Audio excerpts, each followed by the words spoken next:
I'm just going to pass it to her because I did not write my thing properly. Sorry, Steve, that's okay.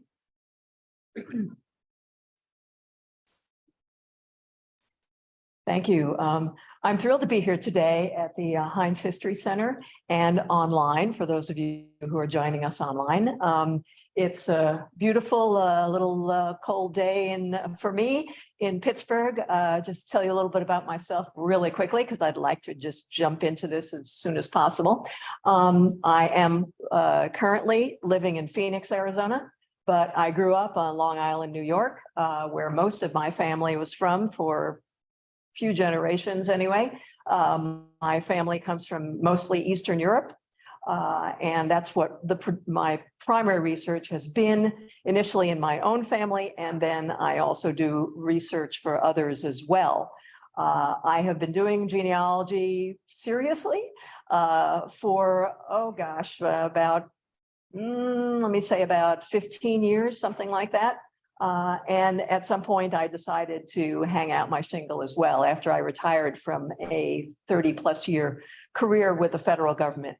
And the part that I love the most is giving talks and helping educate people in how to do genealogy to their best advantage. So with that said, I will jump right into it. I do want to say before I get going that this talk is really for rank beginners. And I know we have several people both here and in our virtual audience who are not ranked beginners, but understand that my hope is that you will still get a few tips as we go through the 3 lectures that I will be doing today. That will help you in your research going forward. But you'll probably also hear stuff, I hope, that you already know, but sometimes that's comforting. So we'll move on with that. I do want to mention that, about a few slides in, a little ways in, there will be a video for about 30 seconds because of trying to synchronize the live presentation with the Zoom presentation. There may be a slight delay as we get that going, but I just want to warn you that that is not a major glitch, is just what is planned. So we'll move on. Today, there are going to be 4 lectures. Each are about an hour, 4 sessions, and there'll be time for questions as well, both in person and virtually.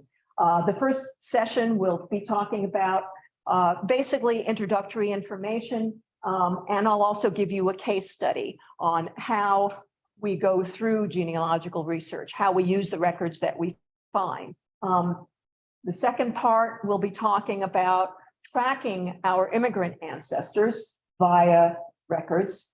And then the third session will be talking about, well, how do you get some of this information and then use it to get yourselves back to the old country.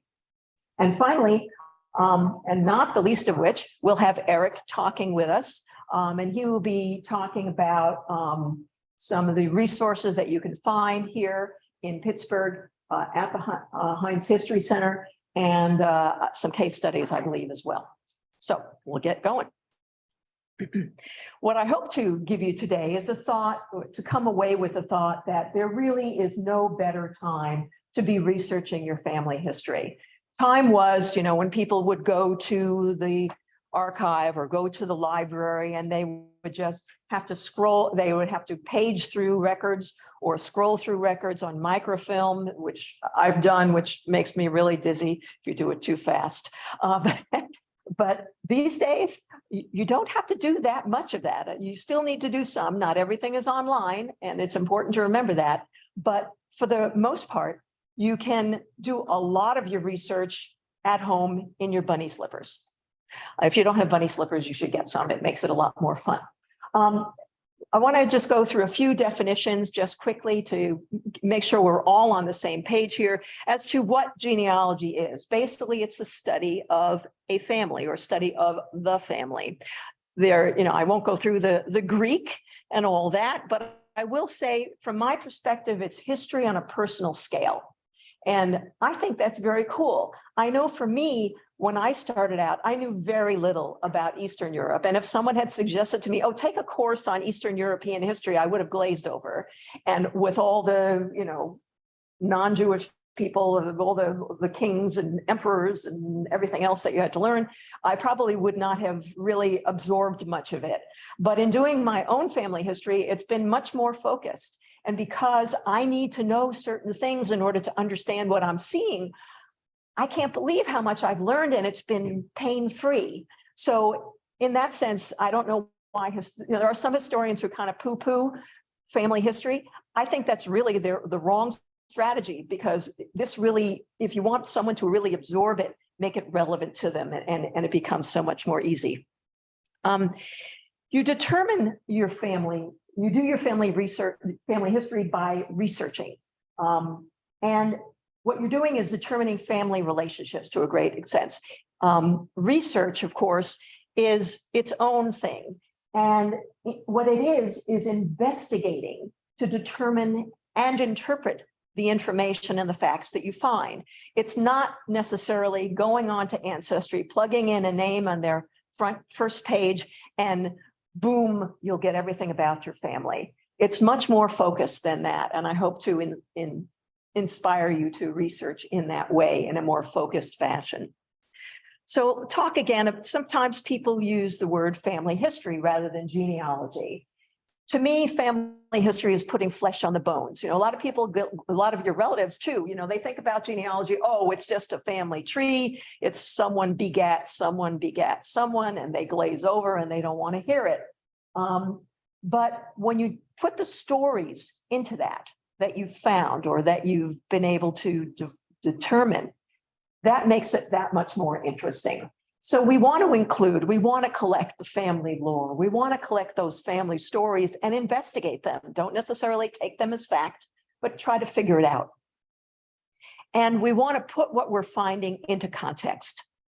The context can be lots of different kinds of context: historical context, where sociological in terms of how people fit into their community, cultural. We know that certainly there's, in Ashkenazi tradition, certainly, and in Sephardic tradition, there are a lot of cultural things that we need to learn to understand what we're seeing, as well as some people are interested in their medical history and how their family history interacts with that.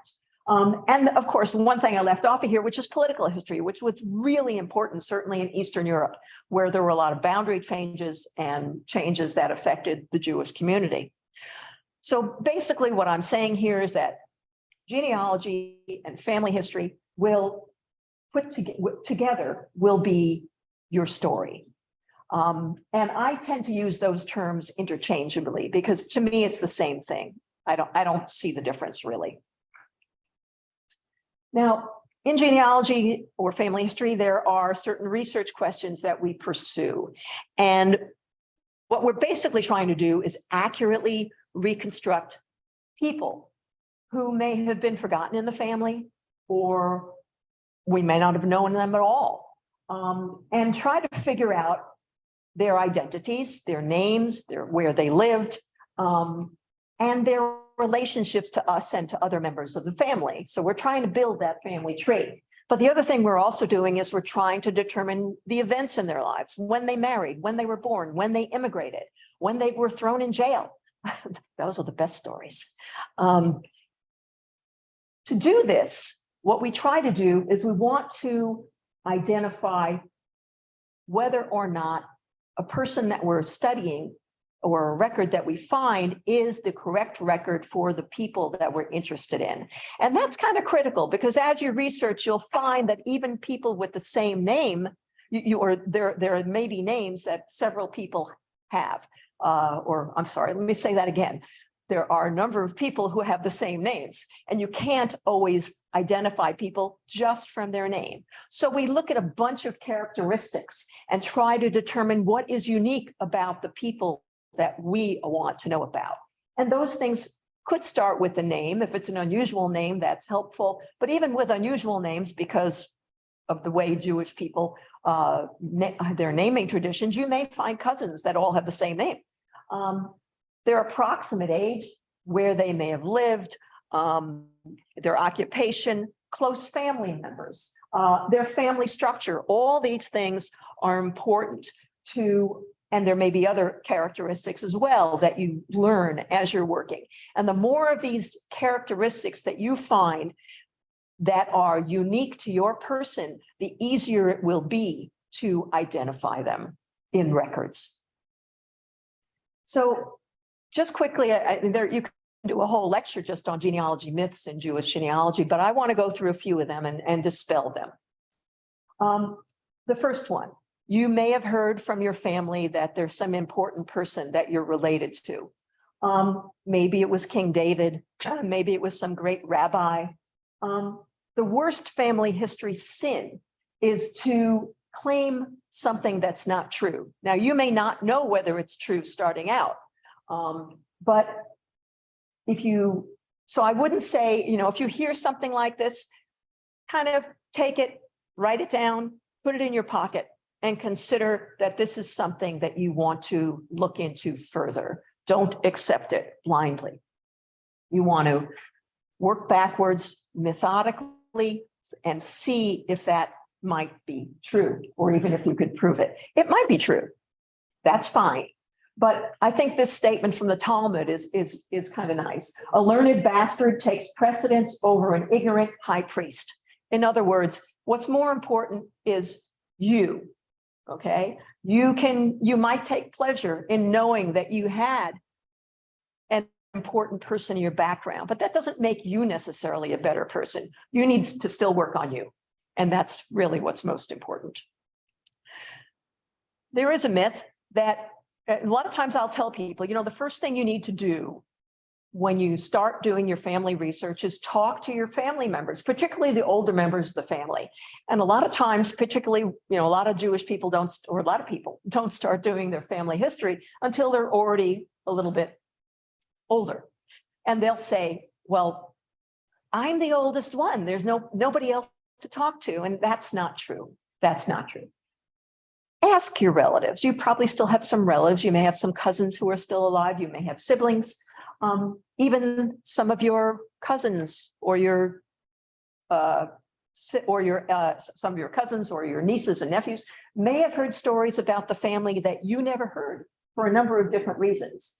Nearly everyone has a story to tell and wants to tell it. They want to share what they know when you ask them the right questions. And just to give you an example of the kind of things that I found in my family.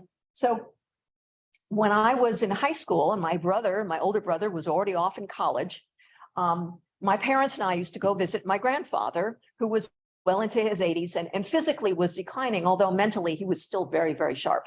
One Saturday we were there, or Sunday or something, and he started telling stories from the time of his life before he was married, when he was traveling around the South, which was like, what? We had nobody. My mother, this was her father, had never heard these stories before. And in retrospect, I wish I had written them down. I remember some of them, but I didn't think at the time. I wasn't doing this kind of research. But my brother is older than me.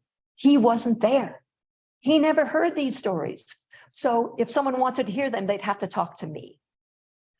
Same thing. So your cousins probably had different relationships and saw your grandparents at different times than you did. Talk to them. You never know what they might know and you might not. What you want to do also is develop some prompts. And I put these in your handout. I'm not going to spend a whole lot of time on them, except to say that there are a number of them that you could do. There are some of the basic questions like, name your siblings, your parents, your aunts and uncles, where people were born and died. One of my favorites is, for Jewish people in particular, is who were you named after? Do you know who you might know your Hebrew name if you have one. Do you know who that person was, who your parents named you after? And do you know how they were related to you? That's really an important piece of information. It could be a great clue to learning whether other people are related. I found as I research, and I'm still dealing with this, that there are people who have some of the same first names in other families that I haven't quite been able to figure out the exact relationship. But it seems to me that just looking at their family tree and my family tree, that these people must have been named after the same in the same way, named after the same person ultimately. So that's important stuff to know. Show people photographs. People love photographs. I've found that when I've sent out questions to my relatives in asking, I get like no responses. But if I send out a picture, everybody's like, oh, how exciting. I sent out a picture that I didn't know hardly any of the people in the picture, and it took maybe a week, and we had everybody identified. Was that cool or what? So do that kind of thing. People love looking at pictures. Ask them if they have any photos or documents. I have like nothing from virtually nothing from my family, but some of my cousins have sent me stuff. So ask. And this is an interesting one, particularly when I had a situation where my great-grandmother's maiden name was Wenkert, and she married someone named Libros. I found somebody named Wenkert, and there were some reasons I started to believe that maybe we were related to these people, but I couldn't figure it out. And I still haven't quite figured it out, but I have an idea at this point. But I happened to get on Genie, which I don't go on a whole lot, but I noticed that there was this guy researching this same Wenkert person that I was interested in. So I contacted him. And at first we couldn't figure anything out. And I said to him, by the way, do you remember anybody in your family talking about anybody named Libros? And he said, well, yeah. Hallelujah. We figured out, okay, yeah, there's a relationship here. Let's figure this out. And that's the kind of thing that you want to ask them. And I had another cousin who gave me a guest list, actually not to a wedding, but to her grandparents' 50th anniversary party. And guess what? There were a whole bunch of those Wenkert relatives from this other guy on that list. It was very cool. And, social clubs, particularly Landsmannschaften, we'll talk about those later, are those things there. Names were changed at Ellis Island. This is a biggie. No. Understand, manifests were prepared in Europe. They weren't prepared in the United States. So they were prepared at the port of embarkation. Ellis Island clerks were told very explicitly they weren't allowed to change anything. They could put check marks when they were checking people off on the manifest, but they couldn't change names. And also understand, one of the things you hear with this myth is that, well, they heard the name, they didn't understand it because we didn't speak the same language. Well, at Ellis Island, there were points at which there were 45 languages represented among the people who worked there.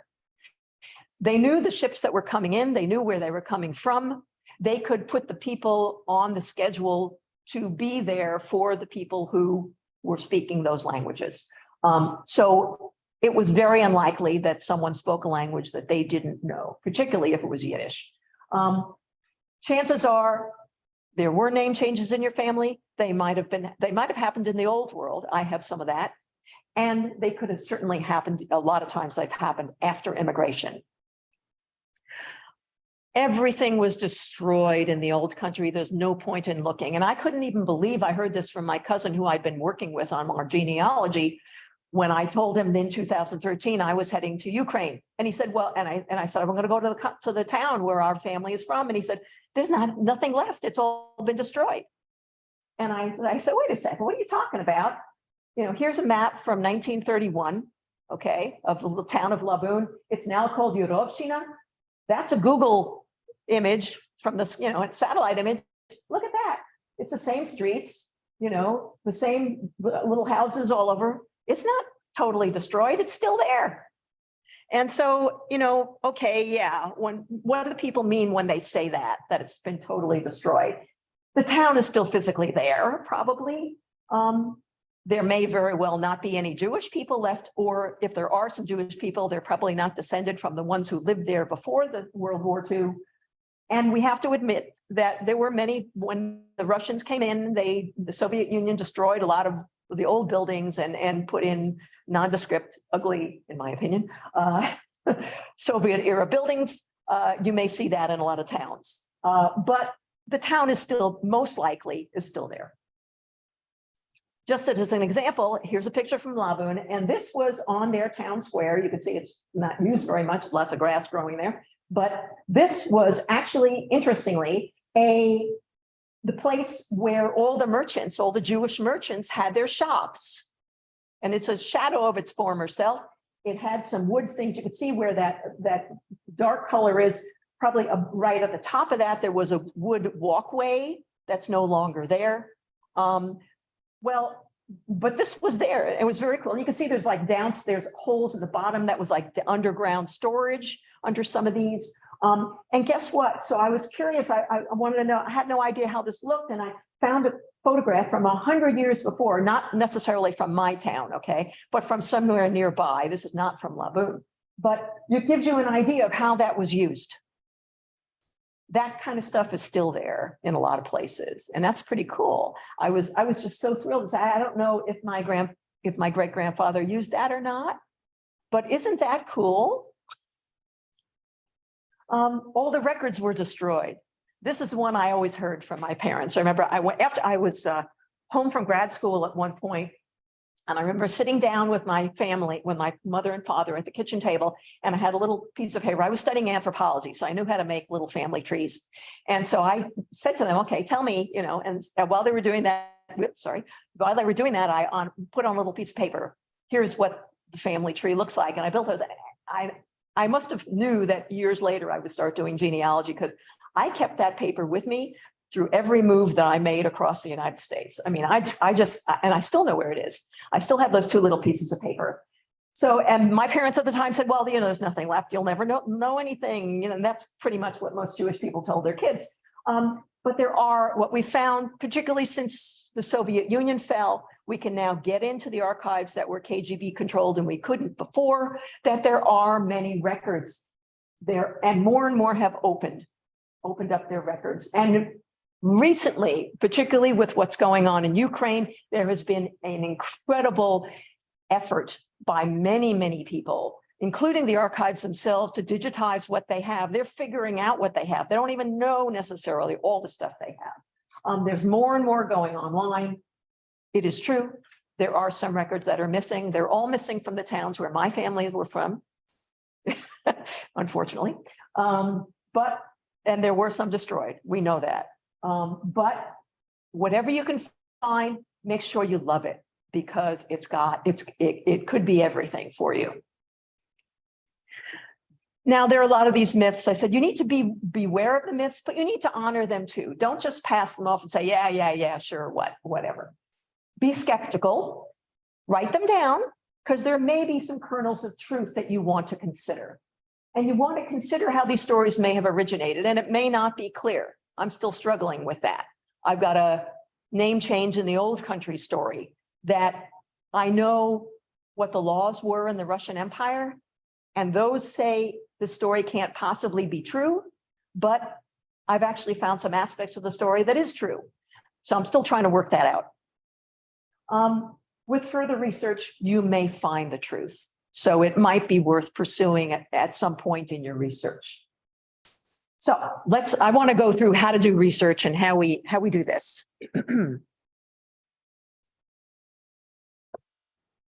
So this is, excuse me, research in a nutshell. Basically, pick a person to study. You want to identify what you and other people already know. In other words, go out and ask people, find out, write down what you already know, make that little family tree on a little scrap of paper. And then, you want to identify what you want to know and then what you already know. Plan your research, and there are books written about that. That's a big subject. But then do your research and then share your research. You want to set yourself up to sharing it in a way that is accessible to people that they want to look at and read. Because you're not just doing this for yourself. You're doing it for your cousins. You're doing it for your children or your future children. You want to do this. For those of you who prefer graphic representation, here's the same thing, showing it as a process. And it's somewhat iterative. I mean, it's not necessarily bang, bang, bang, bang, bang. I mean, you might get to a point where you set your objectives, and then for that particular kind of research, and you start conducting your research and you realize, well, this is not going to work. I need to go back a step and reconsider this. That's fine. Nobody will know. It's just happening in your study. Okay. And it's okay. That's how research really works in every research field. This is not just genealogy. Basically, what you're creating is a plan of action. Now, before I start on this, I just want to say, one of the things I've heard from people is they say, well, I don't want to be stuck with this research thing where you got these steps. All I want to do is I want to find out everything I can about my great grandfather. That's what I'm interested in. And I've actually had someone say that to me when I was trying to say, well, these are the steps. And my answer to that was, that's great. I mean, I want to do that with my family too, but you're going to have to start somewhere. You can't research something that's called everything. You start with some aspect of their lives. So what is that aspect that you're going to start with? And that's all we're saying here. Narrowly focus it is your path to success. So as part of this research, I'm going to show you how I've researched a little story here, or a person. Some of you may remember Clara Peller. This is if you're older, if you're of a certain age, let's put it this way. In 1984, she was already in her 80s, and she did a commercial for the Wendy's company that went viral before viral was a thing. She had been a little bit of an actress before that, but hadn't done a whole lot.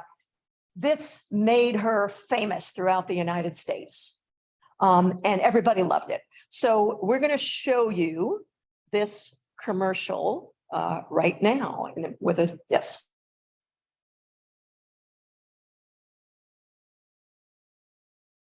It certainly is a big bun. It's a very big bun. Big fluffy bun. It's a very big fluffy bun. Where's the beef? Some hamburger places give you a lot less beef on a lot of bun. Where's the beef? At Wendy's, we serve a hamburger we modestly call a single. And Wendy's single has more beef than the Whopper or Big Mac. At Wendy's, you get more beef and less bun. Hey, where's the beef? I don't think there's anybody back there. You want something better. You're Wendy's kind of people.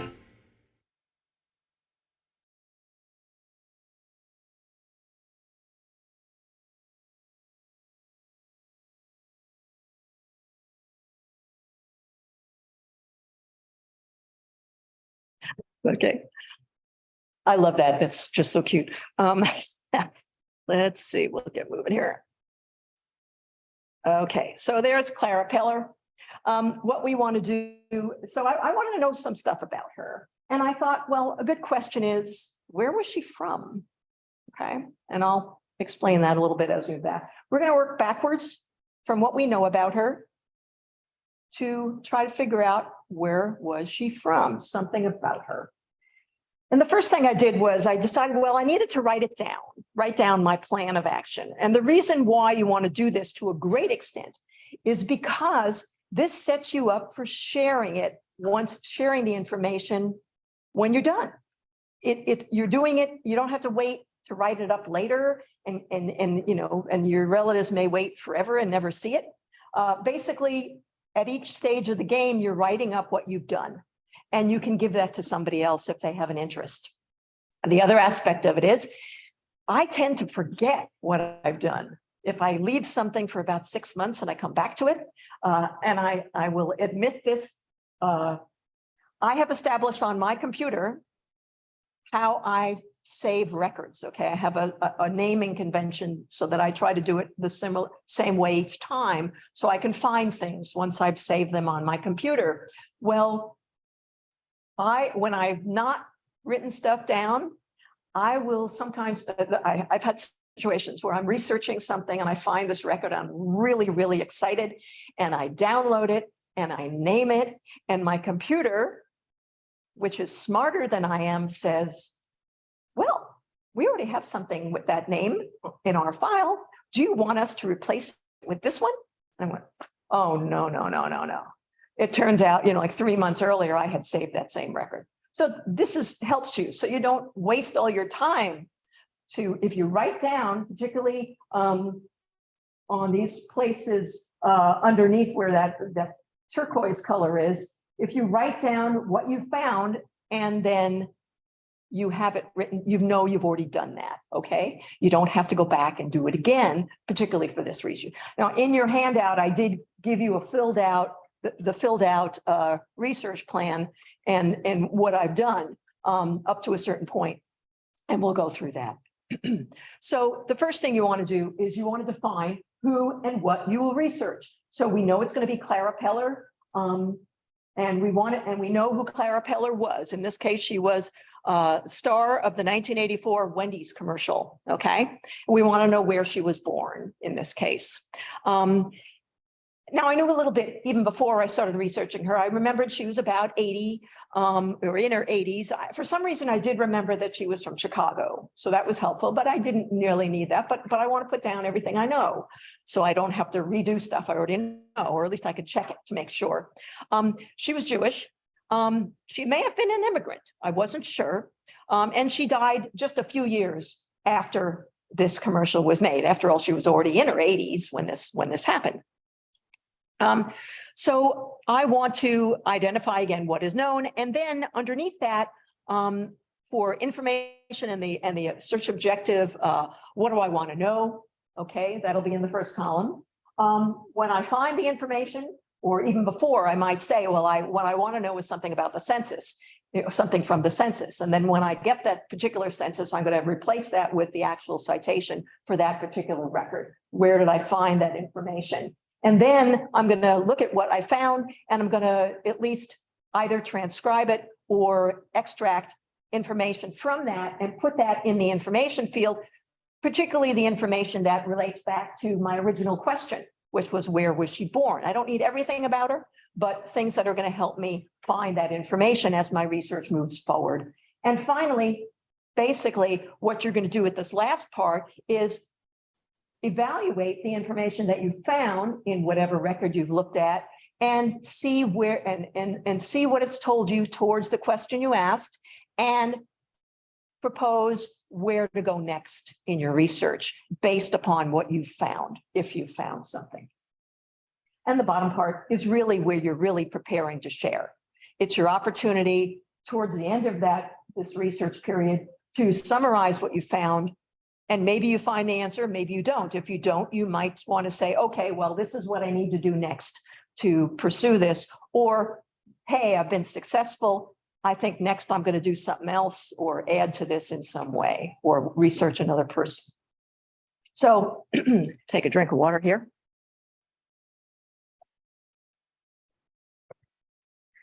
Most of our relatives won't have obituaries this large. Okay. In some small communities, you might have an obituary. So understand this is unusual, but it wasn't hard to find for her. And I'll show you a death record, a death notice after this that will be more similar to what you might find for your people, maybe. But this is her obituary from August 1987. So she only lived about 3 years later, 3 years more. But there's some good information in here. She was 86 years old. Okay, so we know about when she was born, and this was 1987. So she's born toward around the turn of the 20th century. It says here she was from the Soviet Union. Well, if she was born around the turn of the century, she couldn't have been from the Soviet Union because the Soviet Union didn't start until after World War I, which was about 1919, 1920, thereabouts. So she was probably from Russia, what we would call Russia, probably. And then we see she was a manicurist and beautician, so we have an occupation. It says here she was a widow. That means she had been married at some point. And then we have her daughter's name, and we also have more information which gives her son's name. Her daughter lived in Hyde Park, a suburb of Chicago. And it actually even gave the synagogue where her services were held. Now, she might have been a member of that. We don't know for sure. Certainly, maybe Wendy was one of her children, or maybe they all belong to that. But this is something you could research further. It's all good information. Now, let me show you something you're more likely to see, although this is a little unusual as well. This is a death notice, something you might see in one of those, newspapers with lots of columns of all the people who died recently. Now, in larger communities, you might, or particularly with immigrant communities, there might not be obituaries. If you can find one, however, they can be really useful. And in this one, we do see several pieces of information that are nice. So we also see that she had two children. Leslie was a son, and Marlene. We even get Marlene's husband's name at this point. She had a couple of grandchildren. The part that's unusual is this deceased siblings, which I'm very grateful for in this case. Many times in death notices, the only listings will be for people who are still alive. It's like we're identifying the people who are in mourning. Okay, so a lot of times if a sibling or a parent died, you don't see any reference. This one's a little unusual, but it's really cool because it not only gives us all her siblings, it also gives us her sister's married names, which is something we could pursue as well. So this is just gravy. And it also tells us she was buried in Waldheim Cemetery, which is a big Jewish cemetery in Chicago. So I'm going to move on from there. I'm going to take that information, put it into my research log, and you can see what I've done here.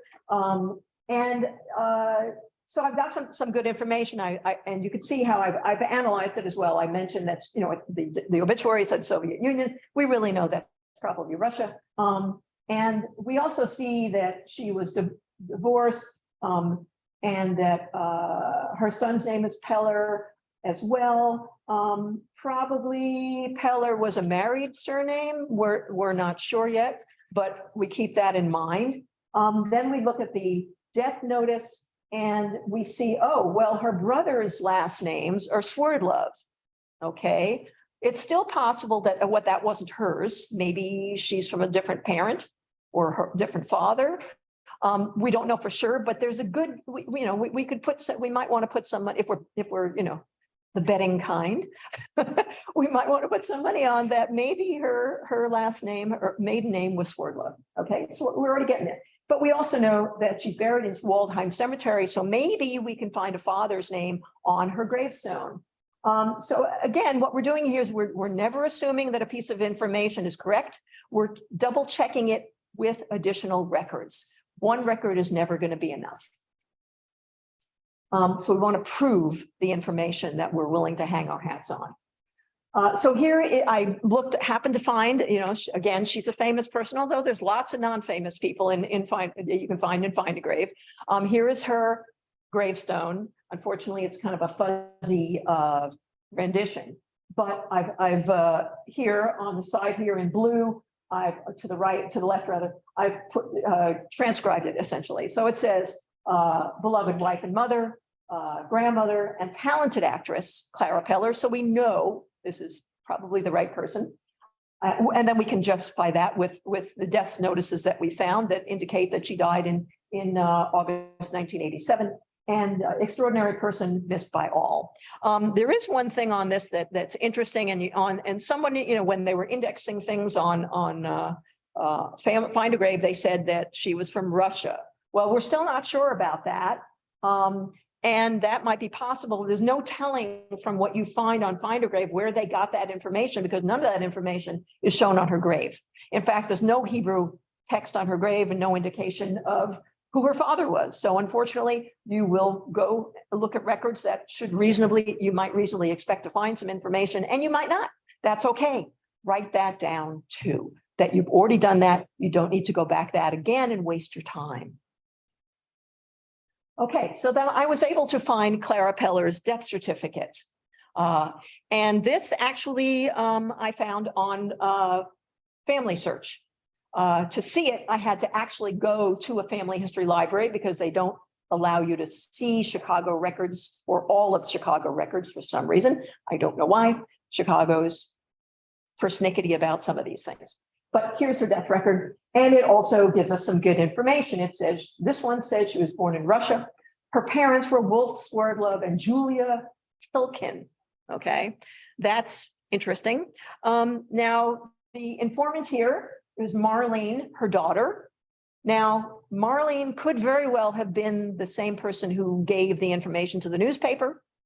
We don't know who that was for the obituaries and the death notice. So if those things all agree, we can't just say, oh, well, we got 3 records that agree, therefore it must be right, because we don't know who the informants were on those newspaper things. We do know for this, okay? So I still feel like I might need more information. This is possibly true. And I will tell you a little story that I have from my family, which is the opposite kind of thing. I found my great-grandmother's death certificate. It says her father was Israel, okay, Yisrael, cool. I went and looked at her gravestone. Initially, when I found it, it was flat on the ground. I had it reset and it said her father, my great-grandmother's father was not Israel. It said his name was Shabtai. And I don't know, there's no informant on the death certificate. I do not know who gave the information to get inscribed on her tombstone. So I have two names now. It could be the same person with different names, that, you know, with more than one Hebrew name, that's possible. Or it could be two different people, or two people who didn't know what they were talking about, or one person, you know, I can't evaluate that based upon the information I have at this time. So those things can happen. But anyway, there is some good information here, although you will see that Wolf and Julia, particularly Julia, have very anglicized names, and you see this a lot. Julia is not a name from Eastern Europe, okay? So she may have used that name, and we can see as we go through the records whether she did or not, but that wasn't her original, could not possibly have been her original name if Julia also was from Eastern Europe, and we don't know that at this point. But so we're going to take the information we got. Here's her death certificate. I'm just showing you how I put that in. Wolf Swerdlove, Julia Tilkin, Marlene Nicholas is the informant, her daughter. And we do say, okay, so she confirmed that Swerdlove was the maiden name. She listed Russia as the birthplace. The parents' names are anglicized, or at least certainly the mother's name is. So we still want to find the parents' Yiddish names. So why do we want to do that? Well, if we want to go back to the old country we talked about earlier, we want to know all the characteristics to be looking at. So not just Clara, ultimately. Our research plan right now is for Clara, and we want to stay narrowly focused on that because otherwise we start running off after rabbits, and it's not a good thing. But right now, I think what we want to do next is look at census records and see if we can find, we might want to at some point find some grave inscriptions. So, so I went to the 1950 census. For those of you who are not informed on this kind of thing, the 1950 US Census just became available in April of this year, and there was like, we're still all excited about that. In the United States, census records become available 72 years after they were taken. So April 1st, 2022, the 1950 census became available to look at publicly. It had already been, it was quickly digitized and in a few months indexed.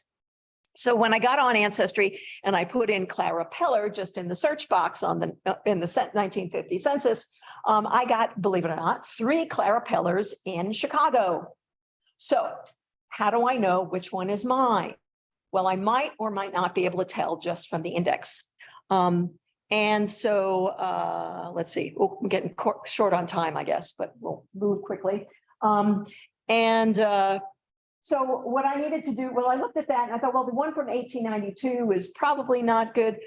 Our Clara Peller, the one we were looking at, said she was born around 1902, thereabouts. Those are both 1907. That's not great. But the first one for her relatives that they've at least pulled out in the index says Julia and Marlene. Okay, that looks good. So maybe there's some dates, ages that are a little peculiar. So what we want to do is look at both of them. So the top one is Swerdlove, and the bottom one is the other Clara Peller, born in 1907 as well. And we could see on this that we've got Julia, we've got Marlene Peller. Okay, cool. And we've got Leslie. So that's ours. Okay, but it took a little, we couldn't just assume. We needed to look at it, and it helped that we knew some of her relatives to be able to tell which one was which. We also can see that the one on top is from Russia. Clara Peller was born in Russia. The one underneath is from Austria. So we're seeing differences that help us to say, okay, the the one below, we're not seeing consistent with what we already know about our Clara Peller. We also see, we also see, and this will become important later, that Clara Peller says, the one that we're interested in says that she was naturalized. The other one does too, but that's a good piece of information. We don't know when she was naturalized, when she became a citizen, but that's good information to know for the future. So we're going to start looking at some censuses, and I'm going to go through this quickly because we're kind of running out of time a little bit. But so I'm going to look through each census. I'm going to go backwards in time. And so here's 1940, and I found her. I'm going to make it a little bit bigger so you can see it. She's living with her parents, Wolf, and now it says Yetta. Okay. That's more closer to a typical Jewish name. There is the name Ita in Yiddish. Maybe that was her mother's name. And we see Leslie, and it says Marie. Okay, so understand that census records often have mistakes. But if we know the full picture of all the different characteristics of our people, we know what, that these mistakes can happen. There's a lot of places along the line where names are being given and people, might not give them the right name, or they might have been trying out lots of different names. Maybe Marlene was going through a phase where she wanted to be Marie because it was more fashionable. Who knows, but in this case, and this is one of the only censuses where we see this, you'll see next to Wolf Swerdlov's name, there's a little circle and an X. The 1940 census actually tells you who the informant was for this record. So he was the one who was interviewed by the census taker and gave this information. And we see that Clara at this time was working in a beauty parlor. Cool. It said, this one even gives her a later birth date. And it says that she was born in 1909 but she was born in Illinois. Uh-oh. Well, now we got a conflict. So how are we going to deal with that? We need to continue doing our research because that doesn't match some of the other pieces of information we had. And yeah, there's the Illinois. So I'm going to keep on going back. I looked at the 1930 census. Here's the 1920. We're jumping a little bit just for time's sake. And we see now Wolf is now identified as William. Okay. And Yetta, Julia is Yuda. Okay. All right. There is that's closer to some Yiddish names we've heard. And it's got a couple of her children and Clara, and she's back to about 1903, which is kind of consistent with what we had. And fun, we saw from her death note, at Clara's death notice, that one of her sisters, Anna, married someone named Davidson. Turns out they were living just below them or just next to them or in the same building anyway. Nice. One of the things when you're looking at census records is you want not just look narrowly at your own person, but look a few families either side, because you may find other family members and that can be instructive. And here she's born in Russia. Okay, 1910. Now we've got Wolf and we're back to Julia. Again, it's probably the same person. If you're really interested in that person, you need to double check what they're saying about her at each point, but it's probably the same person with, maybe she was using Julia as her name that she tended to use more often for government purposes in the United States. And this one lists a lot of the siblings of Clara. She's about 1902, that's consistent, and back to Russia. So we're going to put all that stuff in for each one. And then there's the 1910 one. And I say there, okay, in the side there, it's not clear where she was born. We're getting Illinois, we're getting Russia. How do we resolve this? Well, remember that in the 1950 census, it said that she was naturalized. Well, maybe that's the next record I want to try to find. And I did. And here's her naturalization record. And it shows a number of different things. It shows her place of origin, Politska. Okay, there isn't a place called Politska. I've looked. There's none. Okay, but understand, she was a baby when she came over to the United States. If she came over in 1906, 1907. So this would have been a name that was told to her. It wasn't something she was familiar with. She probably didn't, certainly didn't speak, may not have spoken Russian, may have probably spoke Yiddish. We don't know. She says, oh, we finally got a husband's name. His name was William. They married in 1924. They've got her children and their birth dates. This is interesting. It says that they had spent some time in Leeds. I think it was a very short amount of time. Probably too short to actually find any records, not relevant to this particular research, but interesting. And then finally, it gives information about her passenger manifest. Cool. it says her name was Rocha Sverdlov. And then she came to the United States on the 10th of February, 1906 on the SS Simric. I want to find that, and I do. Luckily, and now it's not always accurate, but this one was. And I was able to find the passenger manifest. I'll make it a little bit bigger. She came with her mother and one of her older siblings, Jacob, and she was Rocha. You can see right there. She was Rocha, and let's see. And they were going to Wolfswerdlove, and where he was living with somebody else at that time. So we've now found her. Now, this particular record doesn't actually say where they're from. At this point in 1906, the manifest didn't, it said where they were residing before they immigrated, but it didn't say where they were born. So it says Leeds, okay? But we know she's not from Leeds. She's Russian, it says that. But I found the father's passenger manifest using a lot of those same tools. And I find there's Velvel, which is more of a Yiddish name, Velvel Sverdlov. He was a joiner, and he was from the town of Polotsk. Okay, that's a town I can find on the map, okay? What she said on her naturalization was squirrely, but this one I can deal with. Then I started, but is that good enough? No, I wanted to look at the other siblings and see what they said on their naturalization. So Jacob he remembered, he got it right. He said Polotsk. Anna said something similar to what Clara did, Politsky. We've got Politz. And then interestingly, this is the oldest sibling. She said she was born in Leningrad, which was St. Petersburg. That may be true. She does say that her last place of foreign residence was Polotsk. So it's possible, and that's a whole another story. Maybe we can research at another time. What were they in St. Petersburg, and why did they move? So where is Polotsk?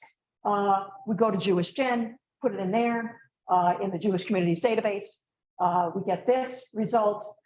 We click on where it says Polotsk, and we get a little thing that tells us everything a Jewish Gen knows about Polotsk at this time, including people who are up at the top there, where it says JGFF in the upper right. That will give you people who are searching other names in that community. Where it's located, you can pull out and see where it is.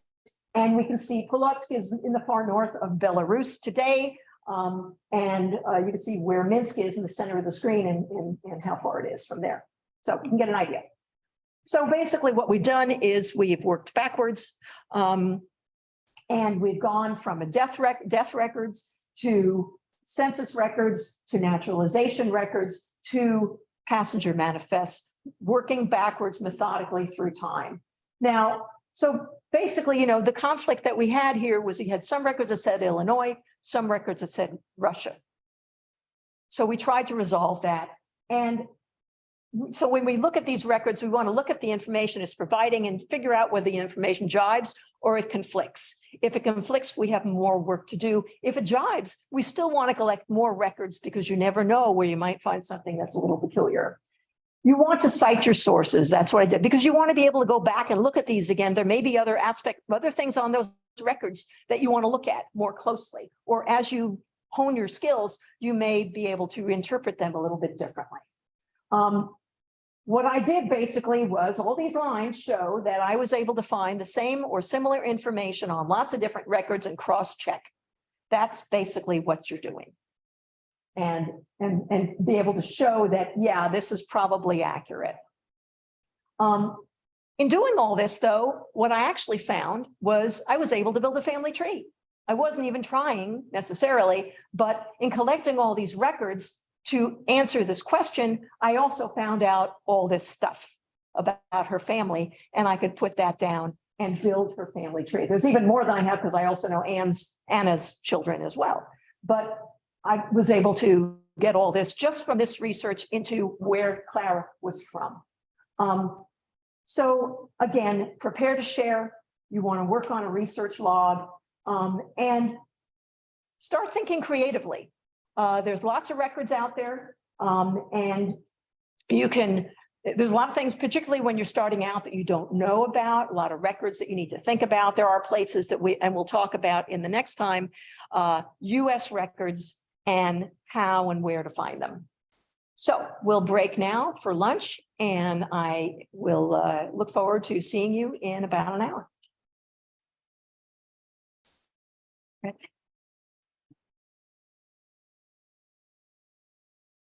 Thank you, Emily. Since we have a somewhat small group, we're going to have lunch in our conference room, which is just down the way here. If you go in there and that room feels a little too small for you, feel free to take your lunch down to the cafe, which is a little more open, and I'll bring all the lunches out there. And then we'll come back in here around 1 o'clock for the next session.